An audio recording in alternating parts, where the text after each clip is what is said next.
तो हेलो कक्षा 10 के सभी बालकों का स्वागत है एक फिर से नई क्लास में किसी नई टॉपिक के साथ।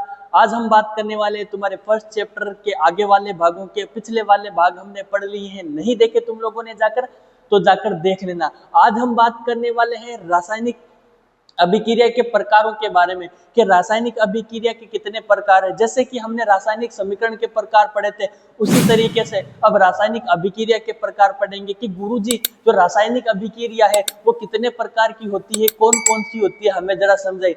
रासायनिक अभिक्रिया बालक 5 प्रकार की होती है मुख्य रूप से। कौन कौन सी होती है गुरुजी? संयोजन हो गई, वियोजन अभिक्रिया और विस्थापन अभिक्रिया, द्विविस्थापन अभिक्रिया, और हो गई अपने एक रेडॉक्स अभिक्रिया। रेडॉक्स अभिक्रिया के 2 भाग हुए खुद के, एक होता है उपचयन और दूसरा हो गया बालक अपचयन। इस क्लास में आज हम इन्हीं सभी चीजों को एकदम डिटेल से पढ़ेंगे, तो जुड़ जाइए मेरे साथ और पेन और अपनी कॉपी साथ में लेकर बैठे, जिससे तरीके से तुम अच्छे अच्छे नोट्स बना सको और अपने बोर्ड एग्जाम्स में अच्छा स्कोर कर सकते हो। क्लियर है बालक? देखो फिर आओ साथ गुरुजी पढ़ाई दो, नहीं चलो पढ़ाई देते हैं। क्या कहा? कक्षा 10th का जो चैप्टर है तुम्हारे, उसी की बात चल रही है रासायनिक अभिक्रिया के बारे में कि गुरुजी हमें थोड़ा बताइए रासायनिक अभिक्रिया क्या है। यहाँ पर क्या लिखा हुआ है कि रासायनिक अभिक्रिया के प्रकार क्या हैं और कौन कौन से हैं। चलो देखते हैं। रासायनिक अभिक्रिया के 5 प्रकार है। सबसे पहले संयोजन अभिक्रिया, दूसरा है वियोजन अभिक्रिया, तीसरा अपने विस्थापन अभिक्रिया और चौथा है द्विविस्थापन अभिक्रिया और पांचवा है बालक अपने रेडॉक्स अभिक्रिया। समझ में आया यहाँ तक? आगे देखो फिर क्या हुआ। सबसे पहले अगर हम बात करें तो संयोजन अभिक्रिया लिख रखा है मैंने। संयोजन अभिक्रिया सबसे पहला है। क्या कहा कि जब 2 या 2 से अधिक अभिक्रिया मिलकर एक उत्पाद बनाते हैं। जब 2 या 2 से अधिक अभिकारक मिल गए और उन्होंने केवल एक ही उत्पाद बनाया है, एक से अधिक उत्पाद नहीं बनाया है, एक ही उत्पाद बनाया है, तो उसे क्या कहेंगे? संयोजन अभिक्रिया कहेंगे। यानी अभिकारकों ने 2 या 2 से अधिक ने केवल एक उत्पाद बनाया है। एग्जाम्पल्स के रूप में देखो यहाँ पे मैंने दिया हुआ है कि C+O2 2 है, कार्बन और ऑक्सीजन ने मिलकर कार्बन डाइऑक्साइड बनाया। यानी यहाँ पे दो है अभिकारक, 2 है, एक हो गया कार्बन, एक हो गया ऑक्सीजन, तो इन दोनों ने मिलकर केवल एक उत्पाद बनाया है, वो है कार्बन डाइऑक्साइड। तो क्या कहा? जब 2 या 2 से अधिक अभिकारक मिलकर केवल एक उत्पाद बनाएंगे, वो एक उत्पाद कौन सा हो गया बालक? तुम लोगों ने कहा गुरुजी के कार्बन डाइऑक्साइड एक ही बनाया, हमें समझ में आ रहा है। क्लियर है यहाँ तक बालक? एकदम क्लियर है, कोई बात नहीं है, कोई प्रॉब्लम नहीं है। गुरुजी आगे चलिए, देखें फिर आगे क्या हुआ। अगली है वियोजन अभिक्रिया, ये लिखा यहाँ पर अगली वियोजन अभिक्रिया। वियोजन अभिक्रिया क्या है? लिखा है जब एक अभिकारक टूटकर 2 या 2 से अधिक उत्पाद बनाता है, उसे क्या कहते हैं? वियोजन अभिक्रिया कहते हैं। यानी कि हमारे पास एक ही अभिकारक है, अभिकारक केवल एक ही है, और जब वो टूट रहा है तो उत्पाद ज्यादा बन रहे हैं, 2 या 2 से ज्यादा उत्पाद बन रहे हैं, तो उसे वियोजन अभिक्रिया कहेंगे। क्या कहेंगे? वियोजन अभिक्रिया कहेंगे। एग्जाम्पल बताओ गुरुजी, इसका उदाहरण बताओ। ये देखो यहाँ पर लिखा, मैंने 2 अणु जल के लिए हैं, 2H2O, यानी 2 अणु है जो जल के लिए। जल का रासायनिक सूत्र H2O होता है, सभी को पता है, यानी कि 2 हाइड्रोजन और 1 ऑक्सीजन मिलकर जल बनाता है। मैंने यहाँ पर अभिकारक एक ही लिया है। देखो अभिकारक कितना है? अभिकारक गुरुजी एक ही है। अभिकारक गुरुजी एक ही, एकदम सही कहा। यहाँ पर अभिकारक कितना है गुरुजी? एक ही है हमारे पास। एकदम सही कहा कि जल केवल एक ही अभिकारक है। फिर बाद में जब उसने अभिक्रिया की या वो टूटा, तो उसने कितने उत्पाद बनाए? 2 उत्पाद बनाए। देखो यहाँ पर एक तो 2 हाइड्रोजन बच गए एज इट इज, प्लस एक उत्पाद अपना ऑक्सीजन बच गया। 2 ही हाइड्रोजन बच गए और 2 ही ऑक्सीजन बच गया। यहाँ पे देखो 2 ही हाइड्रोजन है और 2 ही कितने हैं? ऑक्सीजन है। एकदम सही कहा। और यहाँ पर देखो क्या मिला? 2 हाइड्रोजन और प्लस 2 ऑक्सीजन हो गए। यानी जल एक अभिकारक है, इससे हमने अभिक्रिया करवाकर 2 उत्पाद बना लिए। तो लिखा हुआ जब एक अभिकारक मिलकर 1 या 2 या 2 से अधिक उत्पाद बना देता है, तो उसे हमने क्या कहा? वियोजन अभिक्रिया कहा। गुरुजी क्लियर है यहाँ तक? क्लियर है। जल एक ही अभिकारक लिया हमने और उत्पाद 2 बना दिए, और 2 से अधिक भी बन सकते हैं कोई में, तो वो वियोजन की कैटेगरी में आएगा। एकदम सही कहा गुरुजी। आगे देखिए विस्थापन अभिक्रिया क्या है गुरुजी? विस्थापन अभिक्रिया क्या है? लिखा हुआ है जब अधिक क्रियाशील तत्व, जब अधिक क्रियाशील वाला तत्व कम क्रियाशील वाले तत्व को क्या स्थापित कर देता है। जब अधिक क्रियाशील तत्व कम क्रियाशील वाले तत्व को क्या कर देता है? स्थापित कर देता है।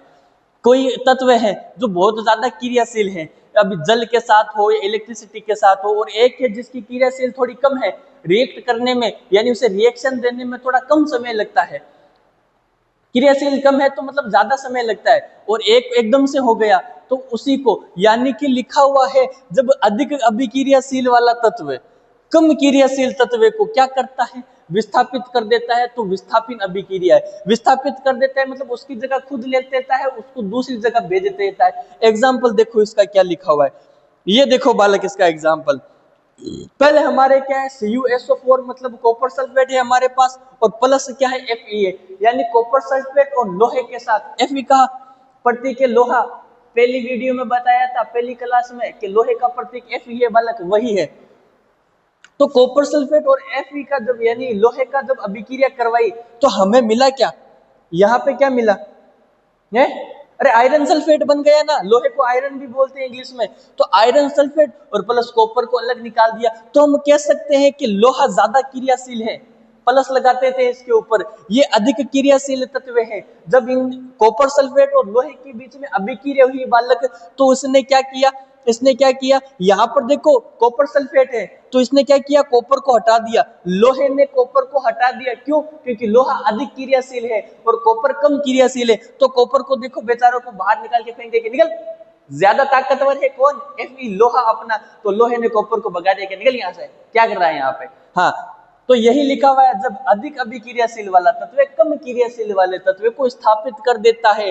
यहाँ पे Fe के पास ज्यादा क्रियाशील क्षमता है, इसीलिए उसने Cu की जगह अपनी कॉपर की जगह अपनी जगह बना ली, और फिर इसको आयरन फास्फेट बना दिया, आयरन सल्फेट बना दिया, सॉरी SO4 है ना, हाँ, तो आयरन सल्फेट बना दिया और कॉपर को बाहर निकाल दिया। हालांकि अभिक्रिया सबसे पहले कॉपर सल्फेट के साथ हुई थी, तो कम क्रियाशील वाले को हटा दिया, तो ये कौन सी हो गई गुरुजी, विस्थापन अभिक्रिया होगी। एकदम सही कहा, यस बालक एकदम सही कहा। आगे देखिए बालक, अगला नंबर 4 है जो है द्विविस्थापन अभिक्रिया, कि जब अभिकारकों के बीच आयनों का आदान प्रदान होता है। आयन 9th क्लास में नहीं पढ़े क्या रे तुम लोगों ने, आयन दो होते हैं गुरुजी, एक तो होता है धनायन, एक होता है ऋणायन, है ना, मतलब एक होता है धनात्मक अपने और एक होता है अपने ऋणात्मक गुरुजी, एक होता है धनात्मक और एक होता है ऋणात्मक, यानी एक हो गया प्लस और एक हो गया माइनस, तो एक दो आयन होते हैं धनायन और ऋणायन। तो जब अभिकारकों के बीच आयनों का आदान प्रदान होता है, यानी वो अपने आयन चेंज कर लेते हैं, एक दूसरे का आदान प्रदान कर देते हैं, तो उसी को क्या कहते हैं, द्विविस्थापन अभिक्रिया कहते हैं। यानी कि अभिकारकों के बीच जब आयनों का आदान प्रदान हुआ तो इस प्रकार में वो क्या हो गया, इस प्रकार से क्या हो गया बालक, वो कह सकते हैं कि गुरुजी द्विविस्थापन अभिक्रिया कहलाता है। जब अभिकारकों के बीच आयनों का आदान प्रदान हो रहा है, हमें उसी वक्त समझ जाना है कि इस प्रकार की अभिक्रिया को क्या कहेंगे, द्विविस्थापन अभिक्रिया कहेंगे। एग्जांपल्स के रूप में देखो क्या लिखा है हमने, यहां पर लिखा है मैंने सोडियम फास्फेट, सोडियम फास्फेट लिख, सॉरी फास्फेट ना हमारा बार सोडियम सल्फेट है, SO4 लिखा हुआ है, प्लस लिखा है बेरिलियम क्लोराइड, है ना, और फिर अभिक्रिया हुई जब इनके पास, जब इनके आसपास में क्या हुई, अभिक्रिया हुई, तो क्या हुआ, इन्होंने अपने आयन बदल लिए। यहां पर तो ये नमक बन गया Na, देखो सोडियम क्लोराइड बन गया, और यहां पे क्या बन गया, बेरिलियम सल्फेट बन गया। यहां पर इन्होंने क्या किया, अपने जो आयन है जो आदान प्रदान कर लिया, यानी एक दूसरे को दे दिया। यहाँ ने बेरिलियम को Cl2 किसको दे दिया, इसको सोडियम को दे दिया, तो ये सोडियम क्लोराइड बन गया। और यहाँ पे इसने सोडियम ने क्या किया, अपना सल्फेट उठा के इसको दे दिया, मतलब बेरिलियम सल्फेट बन गया। यहाँ पे क्लियर है, यहाँ पे इन दोनों ने अपने क्या कर लिए, आयन है जो चेंज कर लिए, यानी आपस में आदान प्रदान कर लिया। पांचवा रेडॉक्स अभिक्रिया। रेडॉक्स अभिक्रिया क्या है, रेडॉक्स अभिक्रिया के दो भाग होते हैं, एक होता है अपचयन, दूसरा होता है उपचयन। कोई सा भी ले लो, पहला उपचयन हो गया, दूसरा अपचयन हो गया। देखो फिर क्या लिखा हुआ कि वह अभिक्रिया जिसमें ऑक्सीजन का उपचयन तथा अपचयन होता है, या तो ऑक्सीजन बढ़ता है या ऑक्सीजन का ह्रास होता है, या तो ऑक्सीजन मतलब बढ़ता है या ऑक्सीजन घटता है। ऐसी अगर तुम्हें कहीं कंडीशन दिखे तो वो बालक रेडॉक्स अभिक्रिया के रूप में आती है। रेडॉक्स अभिक्रिया के दो भाग होते हैं, वो मैं तुम्हें आगे अभिक्रिया के साथ और समझा दूंगा। रेडॉक्स अभिक्रिया का उदाहरण देखो बालक, क्या लिखा हुआ है, कॉपर ऑक्साइड प्लस हाइड्रोजन की जब अभिक्रिया करवाई, कॉपर ऑक्साइड और हाइड्रोजन की जब अभिक्रिया कराई उष्मा दी उसे, उष्मा दी यानी हीट हुई, हीट दिया हम लोगों ने, तो बना क्या, कॉपर अलग हो गया और जल एकदम अलग हो गया, कॉपर अलग हो गया और जल अलग हो गया। जब हमने कॉपर ऑक्साइड को और हाइड्रोजन को साथ में मिलकर उन्हें उष्मा दी तो वहां पर हमें कॉपर अलग हो गया और H2O यानी जल है जो पूरा ही अलग बन गया। यानी कॉपर से हटकर O कहां पर चल गया, H2 के पास चला गया। तो H2O जब मिलेगा तो क्या बनेगा बालक, जल मिलेगा। एकदम सही कहा तुम लोगों ने। तो पहला जाएगा हमेशा इससे मिलेगा। यहां अपचयन कैसे हो रहा है, पहला हमेशा तीसरे से देखो मिलाया तो यहां पर कॉपर है और ऑक्साइड है, यानी कॉपर के साथ ऑक्सीजन मिला हुआ है, तो यहां पर अपचयन हुआ, यानी ऑक्सीजन की कमी हो रही है। देखो यहां पर उसके पास ऑक्साइड नहीं बचा, इसको ऑक्सीजन हट चुका है, यानी ऑक्सीजन की कमी हुई है यहाँ पर।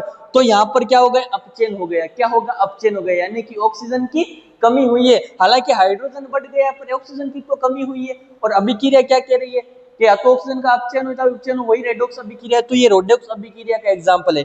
ऊपर देखो फिर क्या लिखा हुआ है कि हाइड्रोजन और H2O बन गया। किस प्रकार से और ये उपचयन कैसे बना, यानी हाइड्रोजन के साथ ऑक्सीजन जुड़ गया, यानी ऑक्सीजन की वृद्धि हो रही है, तो ये उपचयन है बालक। यानी ऑक्सीजन की वृद्धि हो रही है तो ये एक प्रकार का क्या है, उपचयन है। तो ऐसे अपचयन और उपचयन है, और ये जो पूरी अभिक्रिया है वो क्या है, रेडॉक्स अभिक्रिया है। आया समझ में, एकदम सही का। इससे रोककर स्क्रीनशॉट ले लेना और अच्छे से नोट्स बना लेना। और अगर कोई चीज समझ में नहीं आई है तो कमेंट सेक्शन खुला है, वहां पे जाके लिखो उसको। और अगर डाउट आया तो मुझे बताओ, मैं उसके लिए एक डेडिकेटेड फुल वीडियो बना दूंगा या दोबारा वीडियो बनाकर बता दूंगा, या मुझसे कांटेक्ट करना, मैं वैसे बता दूंगा। आशा करता हूँ ये क्लास तुम लोगों को समझ में आई हो तो इसे और बालकों को नए को जोड़ो। हम मिलते हैं ऐसे ही किसी नेक्स्ट क्लास में किसी नए टॉपिक के साथ। अगली टॉपिक में हम पढ़ेंगे अपचयन और उपचयन अभिक्रिया के साथ और उसके एग्जांपल्स के साथ। Happy journey to your board class and have a nice day.